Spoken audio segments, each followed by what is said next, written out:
kamu yang nonton Urun Rembuk gitu ya. Jangan lupa like and subscribe. Ayo do rembukan sebelum rembukan itu dilarang. 5 ciri karyawan yang rentan kena PHK. Seperti halnya kinerja pemerintah, gelombang pemutusan hubungan kerja atau PHK juga belum menunjukkan tren yang membaik. Meskipun beberapa perusahaan sudah kembali menggeliat dari tidur panjangnya, nyatanya tidak semua bisa langsung berlari. Beberapa perusahaan tetap mengambil kebijakan untuk efisiensi, termasuk biaya sumber daya manusia. Hal ini tentu membuat jantung banyak orang berdetak lebih kencang seperti genderang mau perang. Jangan dinyanyikan ya.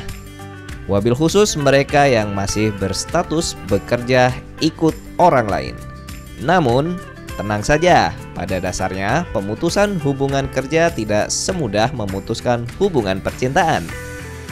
Banyak hal yang harus dipertimbangkan oleh perusahaan. Salah satu faktor terpenting dari pengambilan keputusan tersebut tentunya terkait dengan pemilihan nama-nama yang akan dimasukkan ke dalam kotak. Harus diakui bahwa dari seluruh karyawan tentu tidak semua layak dipertahankan. Ada juga yang harus dibina. Sakan. Inilah 5 ciri karyawan yang rentan terkena pemutusan hubungan kerja berdasarkan pengalaman saya sejauh ini. Ciri karyawan yang rentan kena PHK yang pertama, kinerjanya buruk. Hal ini dapat dilakukan dengan melihat laporan penilaian kerja selama beberapa bulan belakangan atau jika diperlukan selama 1 tahun terakhir. Dari situ bisa dilihat siapa saja yang kinerjanya terburuk. Lantas, bagaimana dengan karyawan yang baru masuk? Mereka akan dianggap masih menyesuaikan diri sehingga dimaklumi jika kinerjanya belum bagus. Benar adanya bahwa karyawan baru pun rentan terkena pengurangan, terutama jika PHK itu sendiri lantaran krisis di luar kendali perusahaan. Namun, setiap perusahaan pasti memiliki sistem penilaian yang berbeda, baik bagi karyawan baru maupun lama. Jangan takut untuk terus bekerja sebaik mungkin meskipun masih berstatus new kids on the block. Karena perusahaan pun mempertimbangkan investasi terhadap talenta-talenta muda. Tinggal bagaimana pembuktiannya. Apakah mereka worth it untuk dipertahankan? Lalu, kalau tidak ada penilaian kerja di kantor, bagaimana? Atau jika selama ini penilaiannya langsung dan lisan saja dari atasan dan pimpinan? Ya, selamat. Nasib karir Anda tidak lebih dari sekedar menghitung kancing baju. Yang kedua, toxic people. Kalau yang ini nggak usah ditanya lagi. Baik di lingkungan kerja maupun di masyarakat yang kayak beginian memang lebih baik dihindari siapapun. Selain tidak ada faedahnya sama sekali, toxic people tidak pernah tidak membawa masalah. Hobinya hasut kanan dan kiri. Jika senggang tidak ada kerjaan dan entah kenapa sangat sering terlihat senggang. Job desk-nya berubah jadi tukang kompor dan tukang kipas. Dari urusan pekerjaan sampai rumah tangga semua disikat dan dihujat. Agak baik sedikit yang keluar dari mulutnya paling-paling keluhan dan kritikan. Ketika diminta menyampaikan secara terang-terangan malah cengengesan. Lah, kok malah saya yang bergibah ya? Sudahlah. Yang ketiga, pekerjaannya bisa digantikan oleh aplikasi atau mesin atau robot. Seiring dengan berkembangnya dunia teknologi, kemunculan robot-robot di dunia industri sudah bukan kabar burung doang. Tengok bagaimana di beberapa negara maju, robot-robot sudah menggantikan peran manusia sebagai pramusaji. Jika banyak yang berpendapat bahwa robot hanya bisa melakukan pekerjaan kasar, mereka belum tahu aja di Jepang robot sudah bisa nulis novel dan lolos di kompetisi sastra.